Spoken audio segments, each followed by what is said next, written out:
No Brasil, particularmente, a gente criou uma cultura de literalmente fala que eu te escuto. Então, eu não sou o sacerdote no sentido literal da palavra, que é o mediador entre você e o divino que está em você. Não, eu sou o porta-voz desse divino por você. Então, você não precisa fazer nada, eu faço tudo. Existe o outro lado também, que é quando a pessoa terceiriza os problemas dela. Eu acho que desde sempre, talvez, a humanidade viva buscando um responsável pelo caos. O bode expiatório. No meu discurso, eu sempre falo que a gente precisa assumir a nossa responsabilidade diante da vida. O espiritual ele não faz nada que a gente não dê uma abertura. Nem o preto velho te torna mais caridoso e nem o demônio vai te fazer ser maldoso se isso já também não existe em você.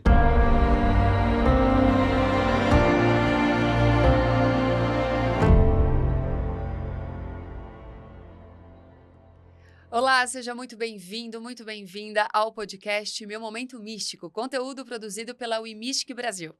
Eu sou a Vivi Peterson, sou jornalista e astróloga e sou eu quem te faço companhia por esta jornada de autoconhecimento e autodesenvolvimento. Se você estiver acompanhando o nosso podcast de qualquer plataforma de áudio, convido que rapidamente corra no nosso canal do YouTube. Não se esqueça de seguir a nossa página, de comentar, de compartilhar, pois hoje, aqui no Meu Momento Místico, a gente estreia um quadro, não vamos dizer quadro, um episódio novinho em folha.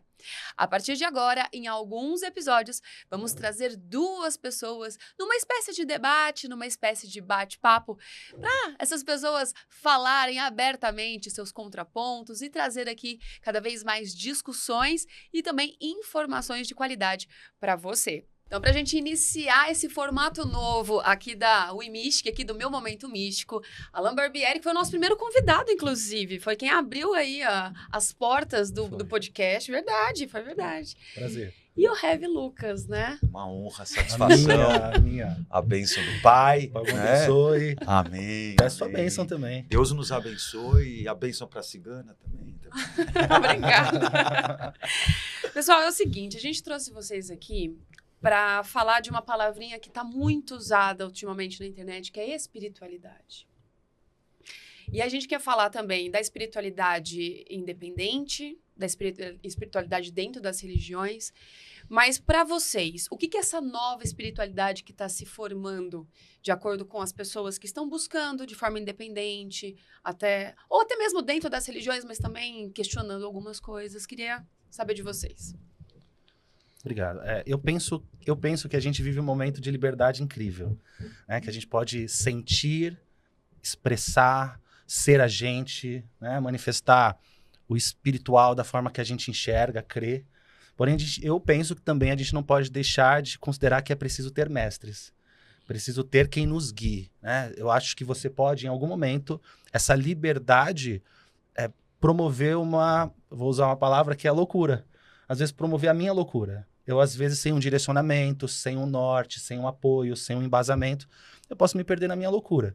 Então, eu penso que a internet, hoje, ela tem esse espaço para todo mundo, e a gente consegue conhecer, vivenciar, experienciar tantas coisas, mas a gente não pode esquecer que a gente precisa de um norte, de uma direção. Então, estamos num momento favorável, tá? Mas eu penso ainda que as pessoas precisam não esquecer que a base é fundamental, né? Base é fundamental. O Pai falou tudo. Eu entendo que a gente está vivendo um momento cíclico, na verdade. Tem momentos da história em que a gente tem esse retorno para casa, ou seja, uma espiritualidade realmente mais independente, mas é interessante, né? Se a gente pensar na África iorubana, Exu come quente, certo? O orixá Exu tem que comer quente. Até a bebida, o gin, tem que ser comida super apimentada. Mas o cara que mora no Canadá, no inverno, como é que ele vai fazer para cultuar Exu lá, então? Se colocar o padê, congelou em 30 segundos.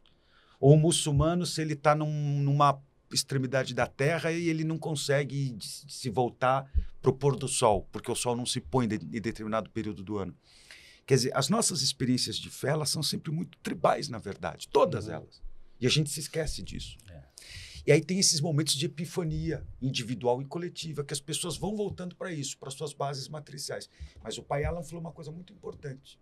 Temos um perigo nessa história, que é novo, nesse processo de individualização da espiritualidade, que é a internet. Esse que é o grande X da questão. Então, você banaliza a informação. Então, a questão do mestre é uma questão muito importante.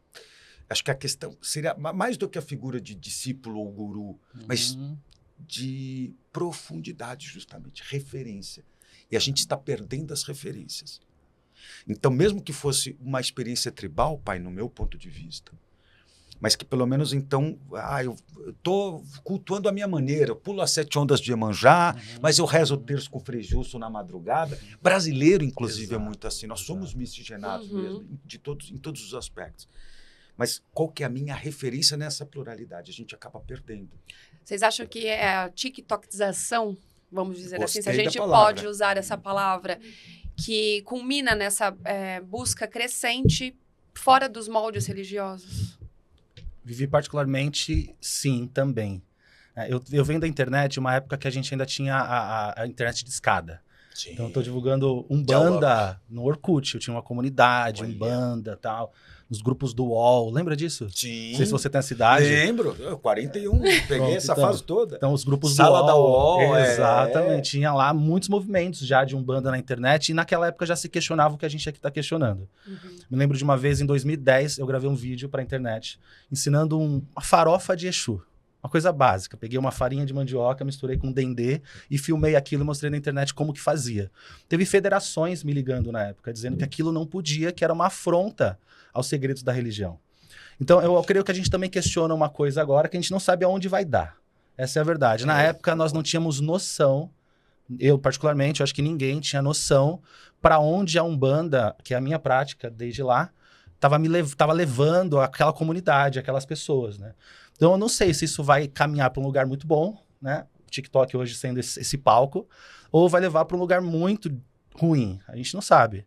Porque esse espaço todo de cada um fazer o que quer, ele dá margem também de criações que, às vezes, são prejudiciais. Sim, distópicas mesmo, né? São prejudiciais para o próprio ser. Não é nenhuma questão religiosa, está fora do fundamento da religião, nem é essa discussão.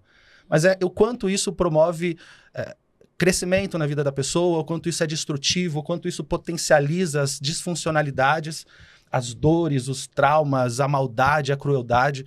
Hoje eu vejo um pouco disso acontecer, né, em torno de Exu, por exemplo. Exu e Pombagira ficou romantizado, que antes a gente vinha fazendo um trabalho, né, de não demonização a Exu. Hoje normalizou demonizar de novo. Hoje se normaliza demonizar. Isso? Com certeza. Sim, totalmente. É mesmo? Sim. Com certeza. Acho que a minha bolha ainda tá Não, pouco até o próprio conceito de Quimbanda, em cima do que o pai Alan está falando, quer dizer, teve na sociologia da religião brasileira um processo em que por muito tempo Quimbanda era o aspecto negativo ou a famigerada esquerda de Umbanda. Depois eles quiseram seguir uma linha, e hoje você tem até nomes de autores que se consagraram dentro da Umbanda, que assumiram veementemente a Quimbanda, sendo que Quimbanda em Quimbundo significa casa do sacerdote, quer dizer, não teria em tese absolutamente nada a ver, mas eles tentaram buscar criar uma religião à parte, se desprovendo desses valores, e até entendo que seriam sumamente cristãos, que se coloca que a Umbanda teria herdado. Exato. Inclusive, em cima do que o pai Alan está colocando, eu acho que como é que é? TikTokização. Adorei. Se falar 3 vezes, vai pro dicionário. Vai deixar... Tem algumas questões muito complicadas. A primeira que a gente vê em todas as áreas, e aí se entra de novo naquilo que você falou com muita perfeição, a perda da referência. Então, tudo vira 15 segundos. Descolado demais. Está muito superficial. Você não consegue aprofundar. Isso na música, isso é na arte, isso é no pensamento político, isso é em todas as áreas. E na religião, espiritualidade, fé não é diferente. 2, está todo mundo querendo ser o novo estopim da história, o novo luva de pedreiro na sua área. Seja na Umbanda, seja no cristianismo, seja na política. Então, para estourar, você vai ver de tudo. Primeiro que este processo dentro da própria Umbanda hoje, a gente já, da última vez que eu estive, a gente nem entrou no mérito e nem convém, mas você tem movimentos hoje que demonizam o Zélio Fernandino de Moraes. Muitos, né? Muitos. E eu já tive discussões assim, muito complicadas Porque aí você vê uma questão de patrulhamento político em cima de uma questão, é tão somente por uma questão ideológica, então estão demonizando um cara que só fez o bem. Você pode entrar no mérito que for, não, mas existiu um conceito antes, nas cabulas e homolocôs, nas senzalas, etc., né? Umbanda em Quimbundo, que não era a expressão que o Zélio colocou para sua prática de fé, até porque inicialmente era alabanda, era outra coisa, quer dizer, mas enfim, mas tudo em nós, esse que é o problema, né? O próprio conceito de romantizar o mal. Romantizar o mal, é exatamente o que está acontecendo. Tá acontecendo isso mesmo, que você vê até em passeatas, porque não, vamos abrir mão do escrúpulo, que seria um escrúpulo cristão que o Zélio forçou que a Umbanda tivesse. Exu não tem isso. Eu fico pensando, até a hora que um filho de um tata de quimbanda estiver doente e precisando, ele não vai apelar com paixão de Exu e Pombagira?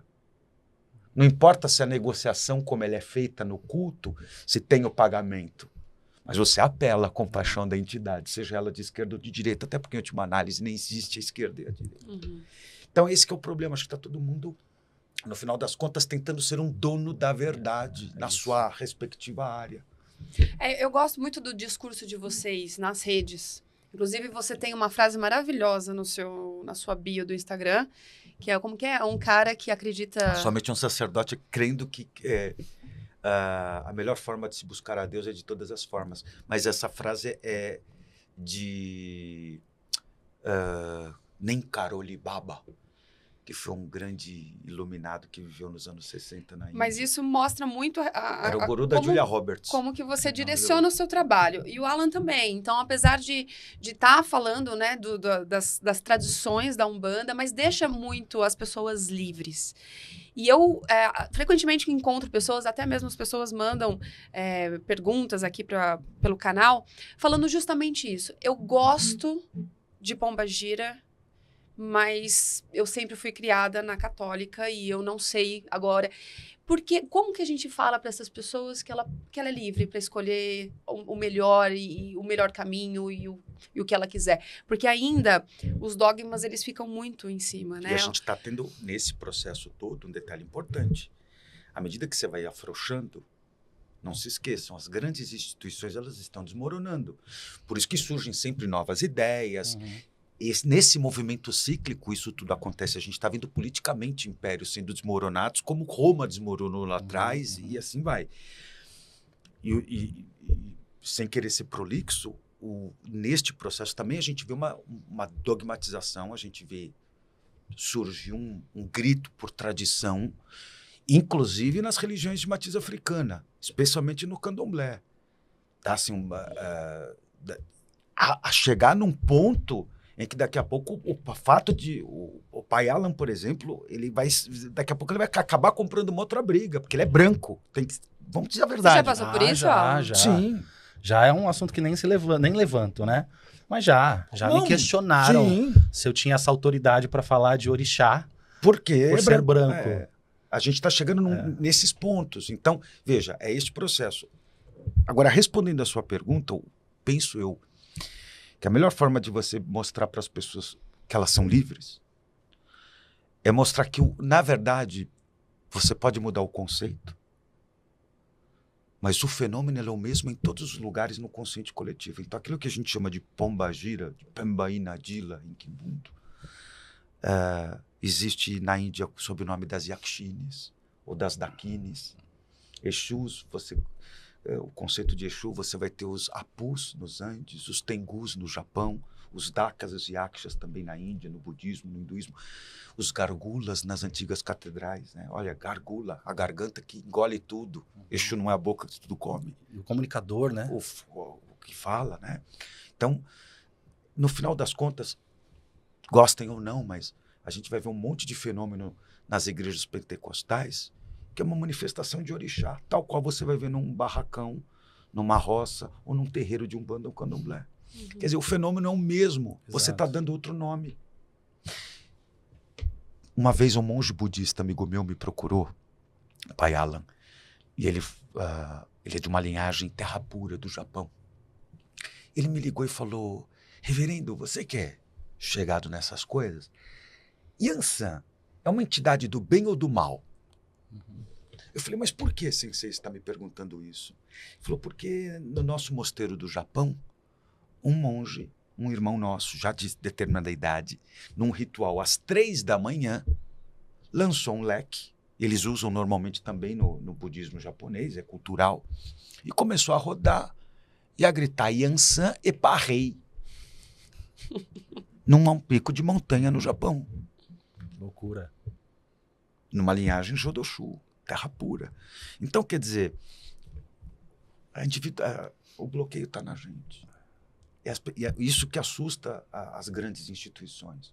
Mas quando você vê que o conceito ele só está mudando o nome, mas o destino final é exatamente o mesmo em todas as religiões. Todas elas têm um conceito do guardião, como tem um conceito do ancestral divinizado. O cristão, a partir do que ele se baseia? De um ancestral de fé divinizado, Jesus Cristo.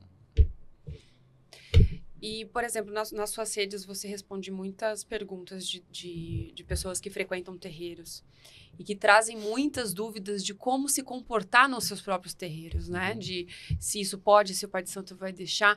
Como que você consegue encaminhar, né? Dar esse direcionamento? Porque estar dentro de um terreiro causa muitas dúvidas, né? Causa. E as pessoas buscam na internet, às vezes, o que elas não buscam na casa delas, né? Com o líder delas, né? Então, é uma educação que eu tenho desde o início, é incentivar que as pessoas se voltem para o dirigente delas. Principalmente quando envolve a caminhada individual, a jornada daquela pessoa, dúvidas que envolvem o processo que quem tem que estar assistindo é aquele dirigente. Eu não assumo a responsabilidade de dar uma resposta, às vezes, para algo que a pessoa tem que ter dentro da casa dela. Se a casa não é um canal de comunicação, se o pai de santo ou mãe de santo não abre esse espaço, aí você tem que reavaliar se esse é um lugar legal para você ou não, é um problema seu. Mas as pessoas fazem isso. Elas se sentem mais à vontade de buscar fora do que dentro. Porque uns também fazem parte da própria religião com os medos que foram impostos. Se eu não ficar num terreiro, se eu não entrar num terreiro, se eu não desenvolver a mediunidade, a minha vida vai virar do avesso ou eu não saio desse problema. E aí a pessoa tá lá só por causa disso. Ela não tá porque ela quer. Ela não tá porque ela sente um chamado, um desejo. Ela tá ali porque disseram que ela está sendo cobrada em algum grau. Isso é um grande problema, né? Ela não se sente pertencente àquilo ainda. Por isso que ela busca fora. Então é o caso de muitas pessoas. Eu tenho esse cuidado, assim, nas orientações, sabe? Principalmente quando a pessoa faz parte de uma casa. E aí eu também esclareço que tem respostas que a gente não obtém na hora que a gente quer. Tem coisas que a gente quer saber, que a gente precisa saber, deseja saber, mas que vem no tempo certo. É tempo de cada passo, de cada processo. O que você aprende no primeiro degrau da sua vida, você não vai aprender no 10º, você vai aprender no primeiro. O que aprende no primeiro é no primeiro, o que aprende no segundo é no segundo. Não dá para você sair do primeiro e pro 10º, né? Fazer um salto quântico. Mas é o que as pessoas querem, geralmente, né? É o que a internet... TikTokização. A internet traz essa percepção de que eu tenho acesso a tudo com muita velocidade, muita rapidez. Sabe que, recentemente, eu dificilmente comento em algo que eu não concordo. Eu também. Não cometam esse erro. Eu não me manifesto, mas estavam fazendo uma macumbinha lá, num vídeo no TikTok, chegou pra mim, aí eu não aguentei. Estavam lá com um baldinho de pipoca, com uma linguiça toscana, com o nome de uma pessoa amarrada, com umas giletes, fazendo uma amarração pro homem ficar impotente sexual. Né? E ali a mulher falava, ela ensinava claramente, assim, ensinava na cabeça dela tudo aquilo que estava sendo feito, que qualquer pessoa podia fazer. E as pessoas embaixo, maravilhoso, eu vou fazer, eu fiz e funcionou, não sei o quê, agora aquele macho vai me pagar. Essas coisas, eu fiquei perplexo. Né? Então, a internet ela é uma armadilha também. Ela é faca de dois. Porque a pessoa está tendo acesso a um nível de informação que, se aquilo funciona ou não, ela está fazendo mais porque alguém está ensinando, mas sem saber que há uma consequência também. Toda ação tem uma reação, não tem como fugir. Eu posso não acreditar nisso. Eu posso não acreditar na lei da gravidade, mas ela existe. Eu posso não acreditar na lei de ação e reação, mas ela existe. Então, tudo aquilo que vai, volta, tudo aquilo que eu faço é devolvido para mim. E as pessoas não são educadas, ainda mais na atualidade, que as coisas que se está fazendo, volta para ela, pode voltar em algum momento. Porque na tradição dela, isso não existe. Não existe lei de ação e reação, causa e efeito, lá na tal tradição dela. Mas é isso. Né? Mas às vezes o problema é que nem tem tradição, né? Às vezes nem tem. E aí o pai Alan falou uma coisa interessante, dele não se colocar no lugar dos eventuais dirigentes E está certíssimo. O problema é que muitas vezes, muitos dos que se colocam como dirigentes, pai, independentemente de religião, nem são. Ou nem eram para ser. Mas exatamente neste processo de banalização da coisa, e a gente não pode esquecer que também a gente teve um período aí de massificação de cursos de sacerdócio, seja na Umbanda, seja pastores pentecostais, até em seminários católicos, gente sendo pega a rodo. Então, gerou... Temos um outro processo. Hoje você tem, nessa abertura, o uso, por exemplo, da ayahuasca, que eu sou fã, sou apaixonado. Já consagrou? Já consagrei uma vez na vida, há 6 anos atrás. Uma experiência lindíssima. E tenho amigos de etnias amazônicas que consagram, quando muito, o Nicuim, Noquecoi, 2 a 4 vezes por ano. E você tem aqui o ocidental, o urbano, consagrando toda semana. E muitas vezes ele mistura o que é um fenômeno realmente espiritual, que a medicina te oferece, do que só um fenômeno alucinógeno, que também a medicina oferece, que não pode ser negado. Que é até estudado hoje para se transformar em ansiolítico e etc. E aí, de repente, do dia para a noite, todo mundo se coloca na posição de iluminados. Já estou pronto para dar isso para o outro. E na espiritualidade, no meu ponto de vista, pelo menos, essa é a maior artimanha do ego.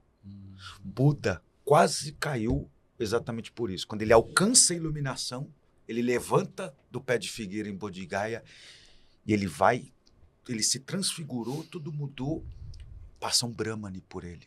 Ele é a caminho de Varanasi, a terra dos mortos. E o Brahmani viu que estava diante de um cara completamente diferente, irradiando luz. E ele perguntou para aquele jovem, quem és tu?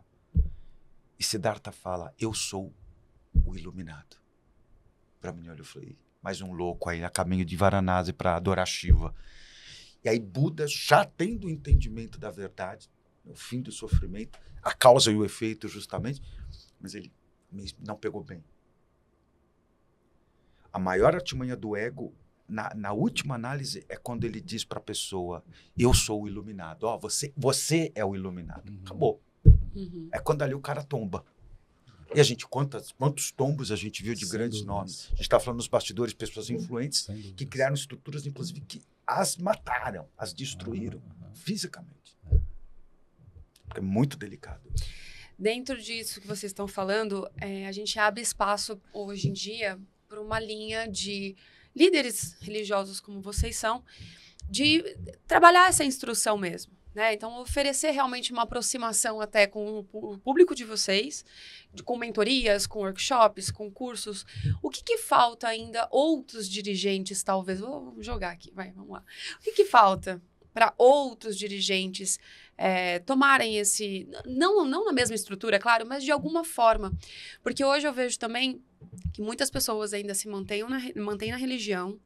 E eu ainda vou até pegar uma pergunta que eu fiz para você aqui no nosso episódio, incutindo ainda nessas pessoas que tudo é demanda, tudo é inveja, tudo prende pelo medo. O que falta ainda dentro da área de vocês para os dirigentes se despertarem? Nossa, é muito difícil de responder essa pergunta. Eu nunca pensei nisso.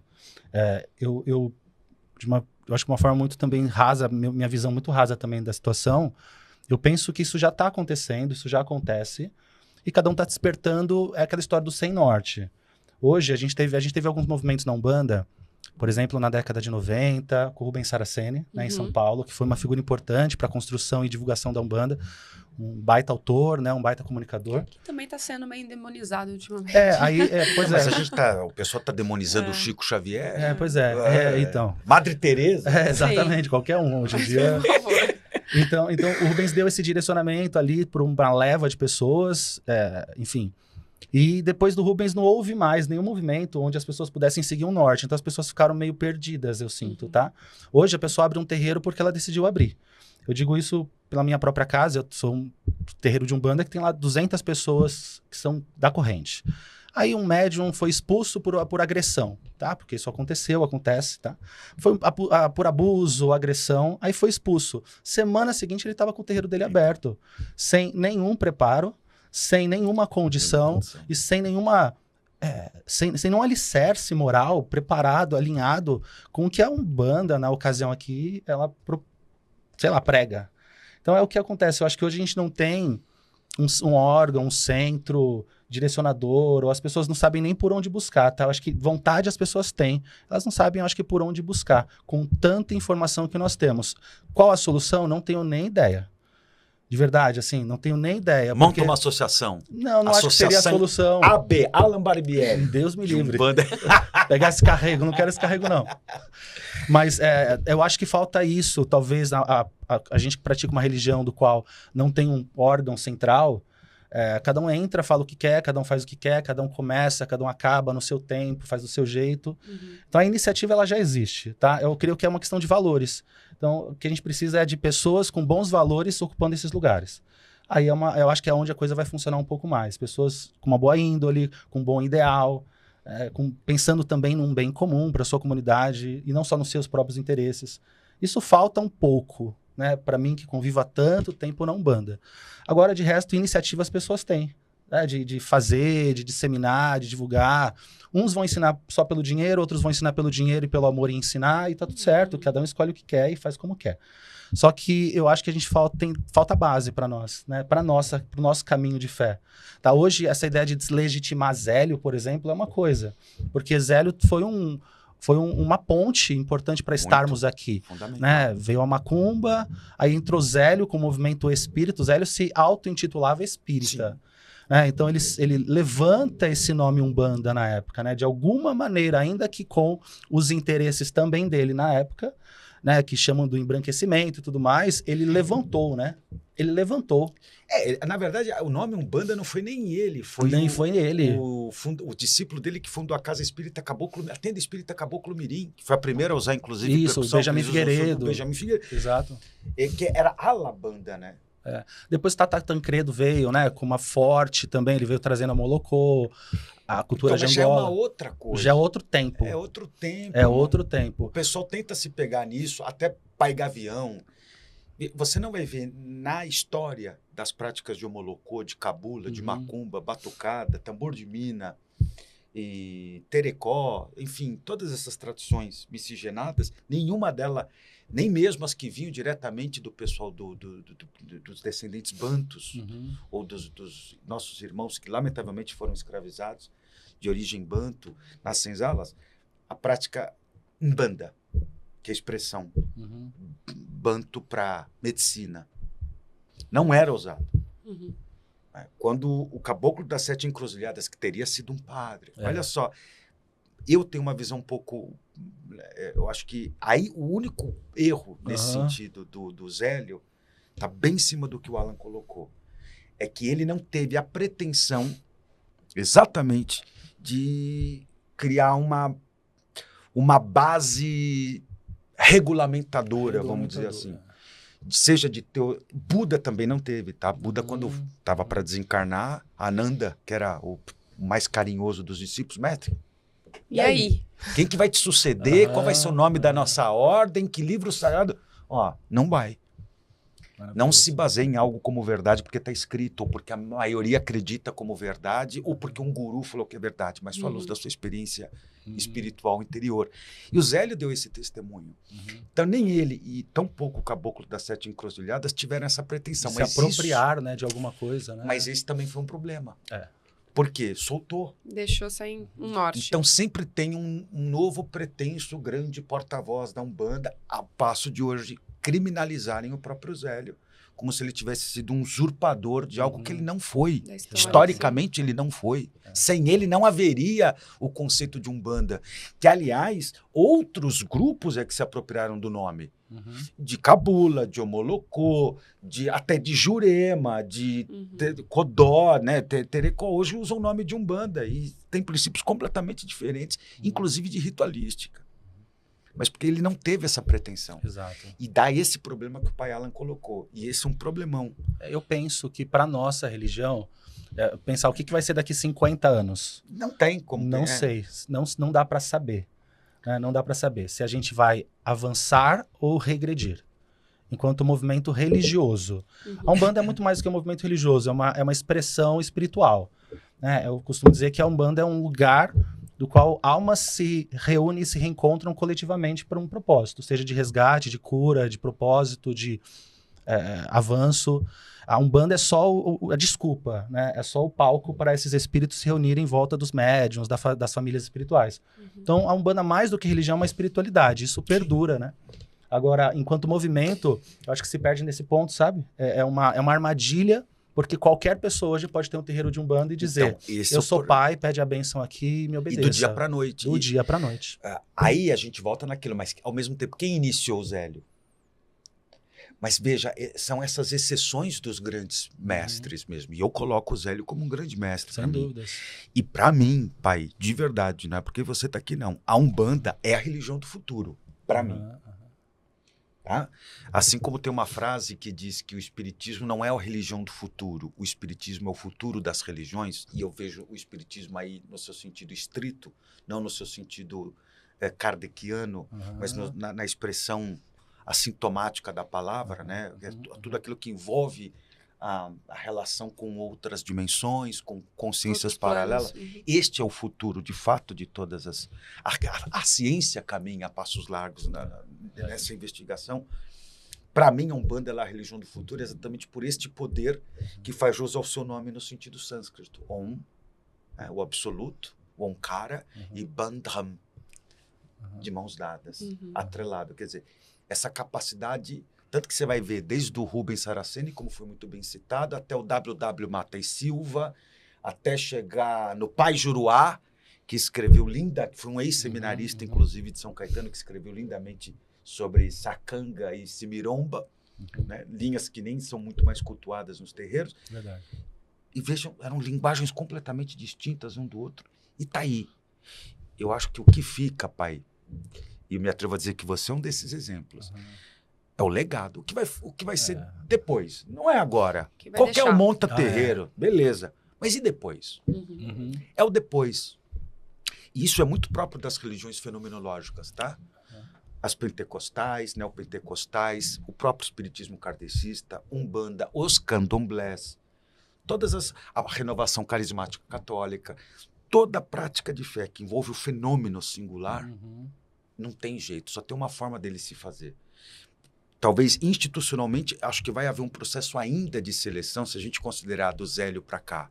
Partindo do princípio que a história está a favor minimamente do Zélio. Quantos anos? 100 e pouco, eu não me lembro agora. Foi em 1908? 120 anos, vai fazer... À luz da história, isso não é nada. Não é nada. Ela ainda está sendo decodificada, se a gente parar para pensar. Olha quantas linhas novas. Na década de 30, nunca que se falaria de linha do povo cigano, por exemplo. E hoje, quantas outras vertentes se colocam. Exatamente. Talvez vai chegar num ponto em que justamente vai até se diluir o conceito de esquerda e de direita. Até porque hoje tem muito terreiro que, em nome da sua sobrevivência, praticamente você não vê mais preto velho, não vê mais caboclo. Eu sou de um tempo em que a gente ia, eu fui feito pelos ciganos, né? Então, qualquer movimento em aldeia, em acampamento, nossa, a esquerda inicialmente era uma vez por ano, duas vezes por ano. E quando fechado. Fechado, se não começou a ser bimestral, aí quando muito uma vez por mês, normalmente no final do mês, né? Assim, não, hoje é toda semana. Hoje é pai de santo cobrando para você conversar com o Exu. Então, isso também deu gás para esses movimentos de glamorização do anti-herói. Tá dentro, tá valendo. Mas acho que essa peneira ela vai ser natural, pai. Quem vai ficar de pé não é o caboclo de TikTok, que dá entrevista entendeu? Em live. É o fenômeno. Esses, a própria espiritualidade vai se encarregar de manter o legado. É verdade. Você falou que é do futuro, né? Eu de fora, eu vejo a Umbanda numa crescente. Então, quando eu pego, há 15 anos atrás, era ainda muito guardado, né? Então, era exatamente isso que a gente estava falando. O terreiro é sempre muito longe, era de difícil acesso. Foi a internet que trouxe isso, mas eu fora da bolha, vamos dizer assim, eu vejo esse movimento muito de uns 4, 5 anos para cá. E aí vocês dentro, gostaria de saber a opinião. Foi a internet que popularizou realmente Ou foi gostaria de ser uma pisciana aqui e falar que foi um chamado de muitas pessoas e vamos nos abrir aqui, mas não. Eu penso que a internet contribuiu absurdamente. Absurdamente, porque ela foi uma crescente mesmo, né? Lá atrás, em 2011, já tinha muita gente. Já tinha muito macumbeiro. Tinha a Rádio Tox de Aruanda, na época. Era uma web rádio que tinha uma galera que tinha programa lá. Na época eu entrevistei a Tala. O pessoal que tá aqui na rádio, na época, participou. O Edu Scarfon, que também, Ai, enfim. Tava aqui fora. Então tem um pessoal que participou da rádio nessa época, a web rádio, que foi a primeira rádio, primeiro web rádio dessa linguagem espiritual. Então naquela época já veio crescendo, mas o esclarecimento, né? A desmistificação foi o que trouxe um olhar de eu quero conhecer mais. Eu tenho nas minhas redes hoje 1 milhão de pessoas entre as redes, e essas pessoas têm talvez 30% ou 40% talvez, nunca foi no terreiro. É absurdo. Nunca foi num terreiro de Umbanda. Mas acende vela pra Pombagira. Sabe quem tudo. Cultua. E se relaciona porque sentiu, escutou um vídeo, escutou uma aula tal, e falou, eu não sei, eu reconheço isso em mim. E começou a se relacionar e começou a se dizer também umbandista. Então isso aconteceu. Né? Eu acho que a internet facilitou com que a desmistificação proporcionasse mais espaço para as pessoas conhecerem sem aquele medo. E a internet está fazendo isso cada vez mais, né? Eu acho que a crescente é absurda. A crescente é absurda. O número de adeptos, de pessoas afinizadas com esse caminho de fé é loucura, assim. É loucura. Eu vejo isso nos eventos, eu vejo isso na rua.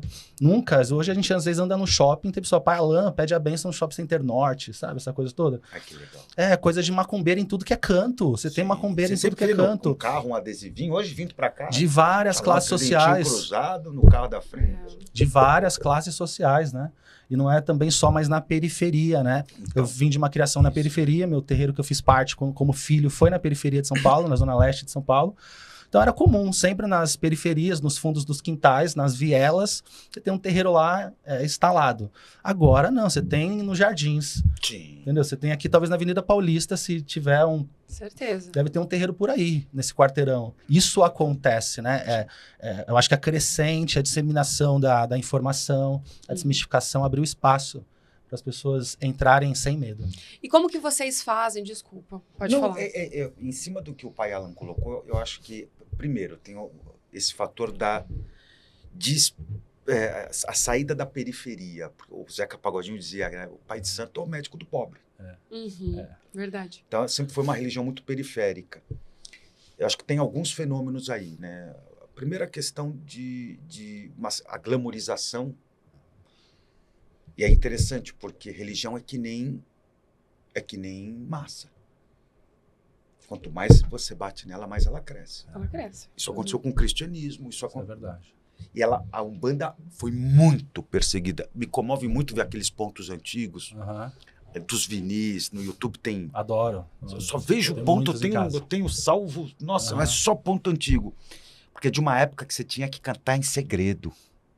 Escondido. E as gravações eram feitas no terreiro, no terreiro. Os caboclos incorporando ali. Maravilhoso. Pô, tem de dupla sertaneja. Assim, quem conhece o meu finado sogro convivia muito com o Tião Carreiro. Né, tocou muitos anos com ele, sabe das histórias, aquelas músicas todas evocando as entidades, Sete Flechas e Cacique Pajé com Saravá. Numa época em que era difícil você ousar falar que frequentava um terreiro que tinha uma adesão. Mas tem um fenômeno também, e aí sim, mérito do finado Rubens Saraceni. Eu acho que essas vozes... No meio do caminho até aqui... Dos últimos 20 anos para cá, trouxeram, concordem ou não, gostem ou não, a coisa das espadas e tal, mas foi uma linguagem que também ajudou a dar essa desmistificada. Sem dúvidas. E três, na minha humilde opinião, mas aí tem um ponto. Por isso que eu acho que a Umbanda, ela é F3 pontinhos. Ela não é uma religião que você se converte. Ela não é que nem o cristianismo, o Islã. Ela é uma religião que ela te chama. Ela escolhe. Te convida, né? É óbvio que vão haver nesse meio tempo os marmoteiros, os iludidos, os despreparados, os alucinados, como em todos os lugares. Mas ela coça Porque ela realmente convida a pessoa. Como está acontecendo com ela, não precisa nem frequentar o terreiro, mas a alma dela se identifica com aquela linguagem de outras almas. E como que vocês lidam com a expectativa das pessoas em torno de buscar uma religião ou a espiritualidade em si, justamente para aquilo que eu falei anteriormente, de justificar que a minha vida está parada porque alguém me mandou uma demanda? Ou diversas... Como que vocês veem isso? Onde as pessoas, elas ficam, né? Às vezes dentro de uma religião, de um dogma. A linguagem do medo. Mas o problema é que essa é a linguagem mais fácil. Veja, se a gente for para a África iorubana, e olha que na África iorubana é próprio da linguagem tribal.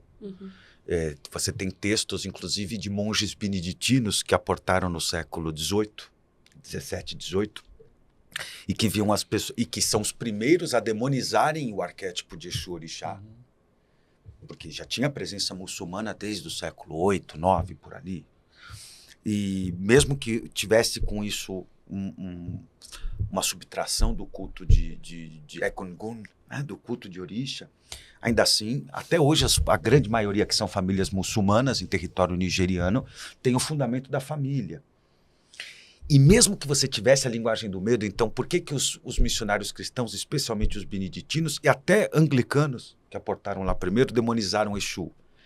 Porque muitas vezes a pessoa ia ser condenada na aldeia, ela dizia, mas não fui eu quem fiz, foi ele Ebará, ele que me fez fazer, ele que... Então, dentro de uma razão mais simplista, o medo está incutido. Por um outro lado, é inconcebível na África iorubana, em grande parte do território iorubano, por exemplo, o assentamento do teu orixá fica com o pai de santo. Isso não existe. Porque cada um responde pelo seu. E uma casa aqui da família cultua algum desse jeito, o vizinho, na mesma vila, cultua de outro completamente diferente. Está tudo bem. Com assentamentos diferentes. O que eu quero dizer com isso? No Brasil, particularmente, a gente criou uma cultura de literalmente fala que eu te escuto. Então, eu não sou o sacerdote no sentido literal da palavra, que é o mediador entre você e o divino que está em você. Não, eu sou o porta-voz desse divino por você. Então, você não precisa fazer nada, eu faço tudo. Qual que é a contrapartida disso? E em todas as religiões.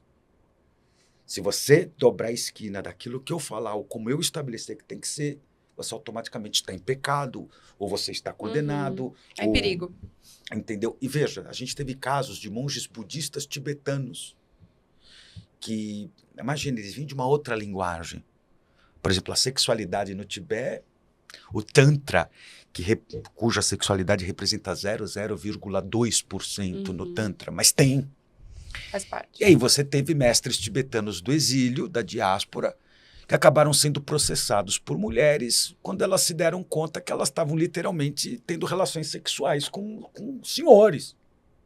Entendeu? Bom, olha o que o Dalai Lama fez um tempo atrás com o menininho, quer dizer, do beijinho na bunda. Então, é meio sem noção mesmo. Só que qual que era a resposta de muitos desses monges? Elas estão tomadas por demônios aterrorizantes. É o discurso de sempre. Em todas as religiões. Isso não muda muito. É mais fácil, porque muitas vezes o que está em jogo, e já encerrando daqui o meu ponto de vista, não é o despertar o teu ori, a tua consciência. Aliás, o primeiro orixá que você tem que cultuar, o teu ori, a tua mente. Desperta. Mostra o mestre em você. Não é nem dinheiro que está em questão. É poder. Eu preciso preservar o meu poder, o meu séquito. Então, eu tenho que segurar pelo medo. O medo garante o poder. Infelizmente. É muito tentador. O que você acha? Ainda sobre isso, existe o outro lado também, que é quando a pessoa terceiriza os problemas dela. Né? Então, a gente também vive, né? Acho que desde sempre, talvez, a humanidade viva buscando um responsável pelo caos. O bode expiatório. Nesse movimento espiritual é o obsessor, são as demandas. Quando não o próprio Pai de Santo. Exatamente. Quando não presta mais. Exatamente. Então, a pessoa também... Isso eu recebo muita gente que passa por esses processos, que estão lidando com demandas, em tese, e que vem buscar ajuda porque acreditam que eu serei o salvador dessa pessoa. né, o libertador, porque, sei lá, eu sou honesto, né, na cabeça da pessoa, eu sou alguém de confiança. E aí, se eu não resolver a demanda, eu também não sou tão bom, aí vai buscar um outro. É assim que funciona. Aí já vai pro mesmo potinho. Mas também. no meu discurso eu sempre falo que a gente precisa assumir a nossa responsabilidade diante da vida. O espiritual ele não faz nada que a gente não dê uma abertura. Nem o preto velho te torna mais caridoso, se você não tiver isso em você. E nem o demônio vai te fazer ser maldoso se isso já também não existe em você. Então, para qual lado eu estou cedendo? Qual a porta que eu estou abrindo? Então, dentro do nosso núcleo, a gente fala muito sobre isso, sobre essa autorresponsabilidade, essa educação, né, espiritual e também de vida. Porque eu preciso também olhar para os problemas e falar, deixa eu dar uma olhada no que é meu, né? Para resolver realmente, porque ficar só batendo de porta em porta, querendo lidar com um invisível que supostamente está te destruindo, que horas que você vai fazer a sua parte? Você vai assumir a responsabilidade. Que horas que as coisas vão mudar, né? E não que não exista, né? Não que os ataques não venham e não... Claro que sim, mas só entra onde está aberto. Sim. A história é sempre a mesma, Perfeito. isso só entra onde está aberto. E a gente entra numa vertente aqui de colocar a espiritualidade lado a lado com o autoconhecimento. Que até algum tempo atrás a gente não via isso, né? Então, é essa questão de você assumir as suas responsabilidades. E às vezes, para algumas pessoas, isso é extremamente desafiador. Não, Deus vai me castigar ou Deus vai me ajudar. Então, mas é isso, a culpa é do outro. Ou é de Deus, é do demônio, do quiumba, é do orixá. A bênção veio do alto, né? E a maldição veio de baixo. Essa coisa meio maniqueísta, ela faz parte do ser humano. Faz parte. E vocês acham que E só um detalhe, e nós brasileiros somos piores nisso ainda. Hein? Porque a gente tem uma síndrome de coitadismo, tanto que o sucesso do outro é um absurdo, é intolerável. A gente tem uns problemas com isso, e sem contar que se o pai Ala não resolver, não é que ele vai frequentar, ele vai no terreiro da mãe Beltrana. Não, ele já vai na roda do sal do apóstolo Ciclano. Ele vai pro extremo. Ele vai... O brasileiro, ele tem essa coisa meio descompromissada mesmo. Entendeu? Até funcionar. E quando funcionar, normalmente... Raros são os que voltam para agradecer. Mas tem casos, a pessoa passa às vezes por um processo espiritual de quebra de alguma demanda, tá? Com um monte de entidade lá no terreiro, aí tem as apometrias hoje também como ferramenta. Maravilhoso. Né? Que legal. Maravilhoso, tem. Isso é maravilhoso. E aí tá lá quebrando as demandas, afastando o obsessor, fazendo limpeza na casa. A pessoa sai de lá, aí bate o carro na saída do estacionamento para casa. Acabou. Tipo assim, a demanda pegou de volta. A demanda entrou de novo. Quer dizer, não foi o suficiente o que fizeram lá. O brasileiro é muito Aí plástico. tem que buscar alguma outra coisa mais forte, e ainda vai xingar. E ainda vai xingar. Acabou de sair leve, flutuando como um... Né? E ainda, então, essa síndrome de coitadismo, ingratidão, eu acho que é muito desafiador para todo buscador espiritual, no Brasil particularmente. Nós temos este problema que... Você tem isso lá, no seu espaço também, na tua igreja? É mesmo? Mas eu fiz um desabafo. Tipo, o diabo tá me tentando e... É isso?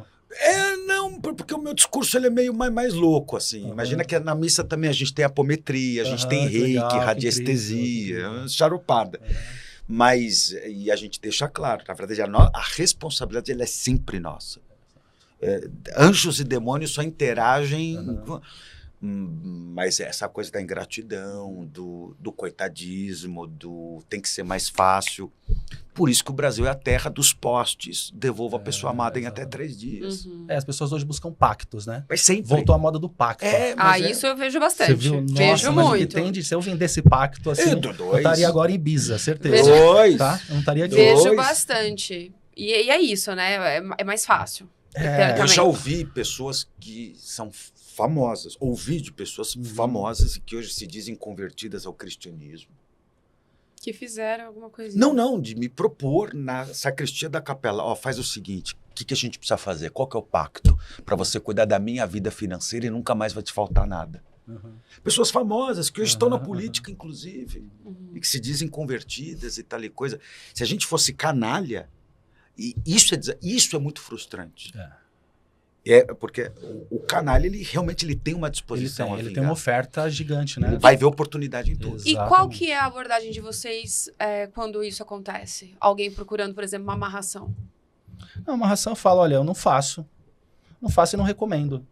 pessoa vai falar por quê, aí eu explico. Quando a pessoa não pergunta nem o porquê, eu também não me coloco, não gasto palavras. Não fico forçando nada, porque... Hoje tem uma até menor, vamos dizer assim, do peso da palavra, que é o adoçamento. Também tá muito famoso no TikTok. Mas Como é que vocês reagem a isso? O que diferencia uma coisa da outra é, de fato, a intenção, né? O nível de intimidade do casal. Se tem, de fato, algo forçado, seja uma amarração ou adoçamento, que vai diferenciar, pode ser qualquer outro nome. Mas se tá mexendo com o livre-arbítrio do outro, o outro não quer estar do seu lado. Se você tá forçando a barra de alguma maneira, porque você acha que roubaram o seu boy de você, sabe? Roubaram a tua esposa. Pois é. São tantas variações hoje. São tantas Porque variantes. são as desculpas, né? Aí vão usar das desculpas para validar. Mas eu só tô fazendo porque a outra fez para destruir meu casamento. Só tô fazendo porque o outro fez para não sei o quê. E acharem que Exu ou Pombogira vai se prestar Se esse submeter. papel, quer dizer... Tanta coisa pra se A resolver. Pombagira, não, e Pombagira, gente, é o ápice. Não é a prostituta arrependida, longe, o pai tá aqui, pode me desmentir. É o ápice do sagrado do feminino, ela vai se prestar, correr atrás de É uma macho. expressão de amor próprio, né? Do amor, do sagrado do feminino, o feminino que é um gênero em si mesmo, é uma dimensão, é mais que um gênero. Quer dizer, vai se prestar... Eu prefiro não responder o que eu responderia, o que eu respondo, porque eu não tenho dinheiro para os advogados. A gente imagina. E a gente tá já na reta final dessa show. Opa. Não é possível. Sim. Na verdade, eu queria agora fazer uma pergunta pro Lucas e pro Alan. Sem as vestes... Você não me deixou sem as vestes de sacerdotes. Então... Como que é pra vocês? E essa pergunta eu vi baseada num story seu. Dizem que Exu, ele bagunça pra depois arrumar, é verdade? Olha, é complexo dizer isso numa frase, assim, responder isso de maneira muito sucinta. Mas Exu é o caos, né? A sua natureza é caótica. Mas não é uma caótica aquele que gera o caos, mas aquele que habita nele. Então, Exu está no caos para promover a ordem, né? Então, às vezes, eu sempre digo isso para as pessoas, você vai lá e pede caminhos abertos para Exu ou pede mudanças. A que nível essa mudança, quais movimentos a sua vida vai fazer, será? Para que essa mudança aconteça. Então, Exu traz as mudanças por meio daquilo que é melhor, daquilo que é correto, daquilo que é justo para você, daquilo que é mais equilibrado para você, enfim. Isso vem, às vezes, por meio de desafios, de aprendizados, de lições. Então, eu entendo, sim, que a natureza de Exu é uma energia mais caótica. Exu não é anjo, mas também não é o demônio. Né? Ele tá ali... Nem tem esse conceito de demônio, né? Mas pegando essa... Eu quis trazer isso justamente para perguntar para vocês, quando vocês iniciaram essa vida, né, sacerdotal, cada um dentro da sua área. Como foi, assim? Eu sei que daria mais 1 hora de podcast, mas abdicar de coisas, entender um lado, entender o outro, a questão da caridade, a caridade nua e crua, e aí eu tenho que abdicar de certas coisas, eu não posso viver de certa maneira. Como que foi o processo espiritual de vocês nisso? Mais 1 hora, viu, Doni? A gente tem aqui, ó, agora... Não, eu assisti um filme com 7 para 8 anos de idade chamado A Missão. É um filme que contava justamente a história dos jesuítas com os guaranis na fronteira Brasil, Paraguai e Argentina. E por alguma razão eu falei, eu quero ser isso. Eu quero ser padre. E quero trabalhar com índios. E mais tarde foi isso que eu fiz. Me tornei padre, trabalhei com os índios, no entanto, resgatando a espiritualidade das aldeias. Fazendo um contracatecismo. O que foi, né, super complicado, porque imagina que mais do que os padres de hoje, o maior problema são os pastores. Hoje você tem aldeia que o pajé tem que morar a 2-3 quilômetros da aldeia por ordem do pastor.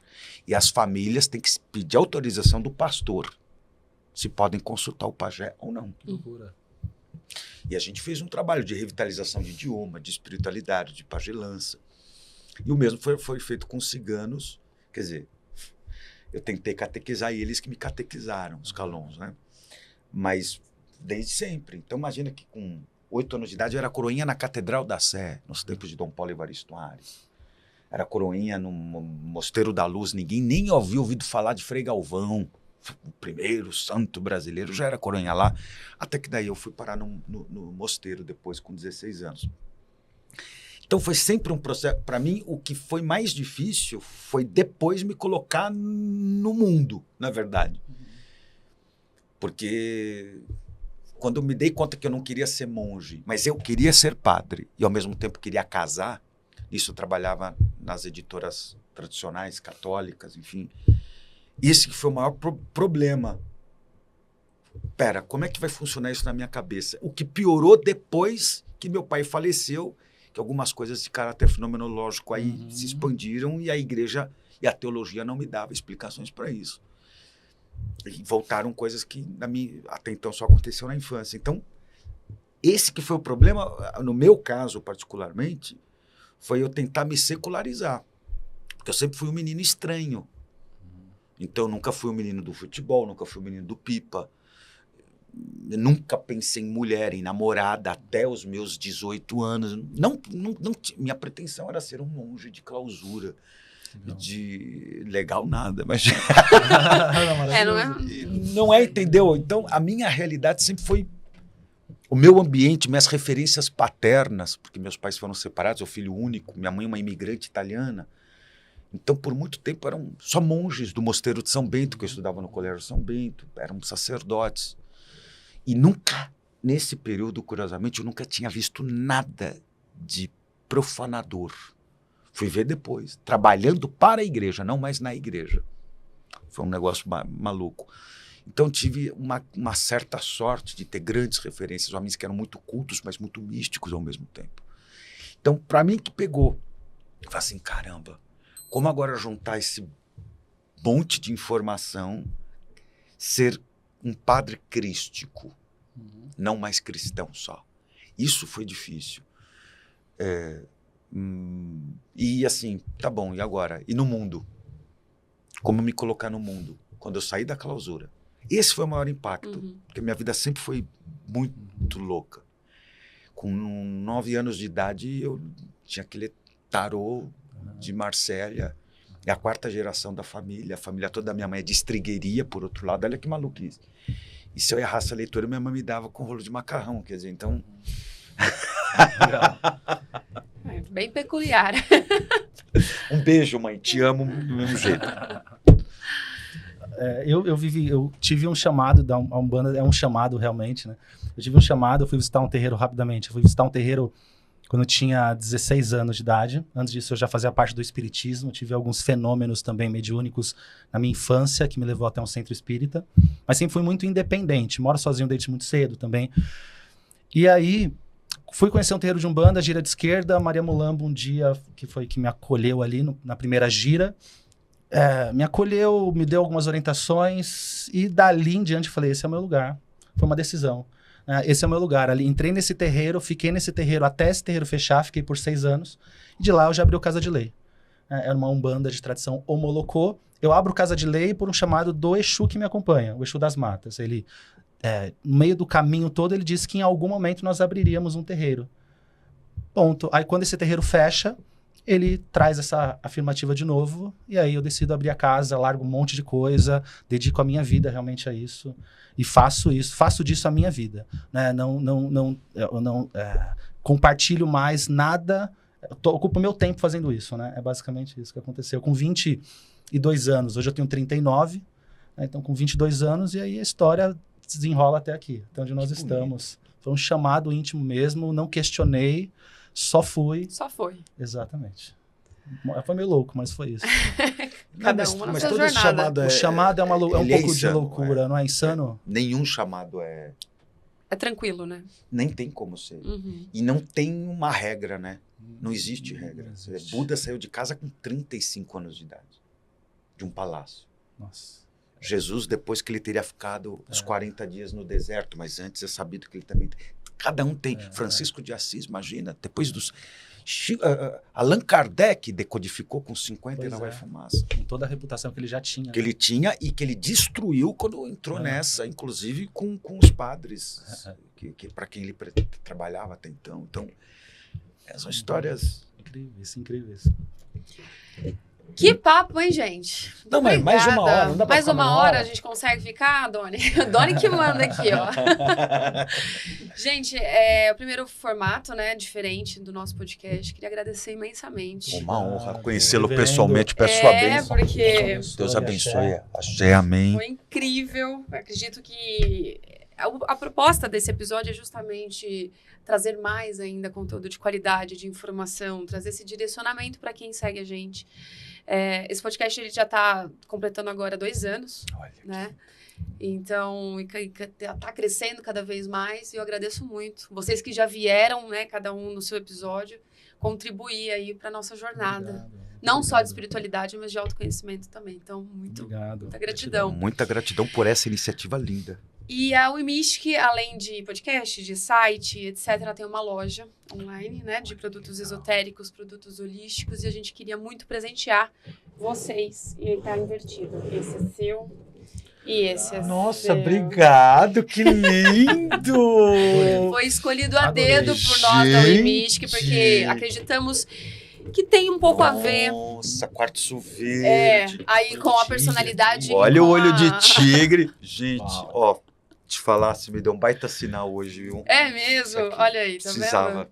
vendo? É isso, é para vocês lembrarem desse momento por aqui e voltarem, de repente, por que não, com ainda mais pessoas, a gente sabe que pode contar com vocês também. Nossa, Com certeza. Muito obrigado. Muito obrigada, viu, gente? E é isso, finalizamos aqui com o nosso primeiro, eu não vou chamar de debate, nosso primeiro bate-papo, estreando Heavy Lucas e Alain Barbieri. E eu volto semana que vem com mais um episódio inédito. Um beijo e até a próxima.